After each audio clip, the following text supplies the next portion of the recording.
ரொம்ப வயசானவங்கெல்லாம் பார்த்தீங்கன்னா, அவங்க நடக்கும்போது ஒரு சப்போர்ட்டுக்கு வேணும் அப்படின்னு சொல்லிட்டு, ஒரு குச்சிய பிடிச்சுட்டே நடப்பாங்க. ஸோ, அவங்க தடுமாறாம கீழ விழாம அத பிடிச்சுக்கலாம் அப்படின்னு சொல்லிட்டு, ஒரு சப்போர்ட்காக அந்த குச்சிய பிடிச்சுப்பாங்க. இதே மாரி தாங்க நம்மளோட வாழ்க்கையில ஏசப்பாவோட வசனத்த நம்ம பிடிச்சு நடக்கும்போது, நம்மளோட வாழ்க்கையில எந்த ஒரு இடத்துலயும் கீழ விழுந்துற மாட்டோம். வேதத்தில பாருங்க, யோபு 4:4 போட்டிருக்கு, "விழுகிறவனை உம்முடைய வார்த்தைகளால் நிற்க பண்ணி தள்ளாடுகிற முழங்கால்களை பலப்படுத்தினீர்னு வேதத்துல போட்டிருக்கு.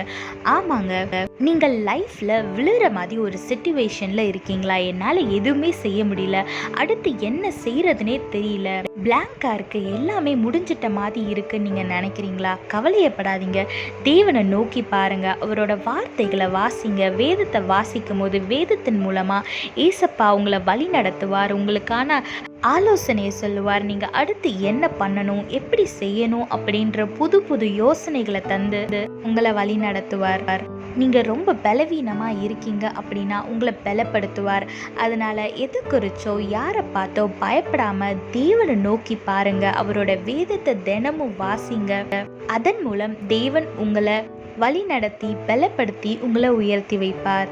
கர்த்தரையும் அவருடைய வார்த்தையும் பற்றி கொள்ளுங்க, ஆசீர்வாதமான வாழ்க்கையை வாழுங்க. கர்த்தர் உங்களோடு கூட இருந்து உங்களை ஆசீர்வதித்து பாதுகாத்து வழி நடத்துவாராக. ஆமீன். Our grandparents used to walk with a stick for a support, so that when they feel like falling down or when they stumble, they will hold on to the stick and they will not fall down. Likewise, in our life, if we hold on to the word of God, He will strengthen us and He will not let us fall down. Look what the Bible says in Job chapter 4 verse 4. Your words have supported those who were falling. You encouraged those with shaky knees.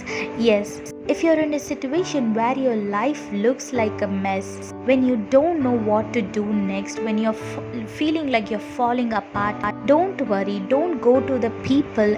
Instead, look unto our Lord and read the Bible, so that He will give you the knowledge to handle your situation, and He will give you new ideas to overcome your situation and to be prosperous.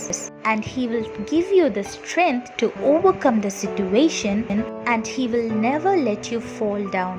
So whatever happens, look unto our Lord, sit in His presence and read the Bible. He will talk through the Bible verses. He will guide you and He will place you in a place where you have never imagined you will be, and bless you abundantly. So hold on to our Lord and His words and live a blessed and peaceful life. God bless you all. Have a blessed day. Amen.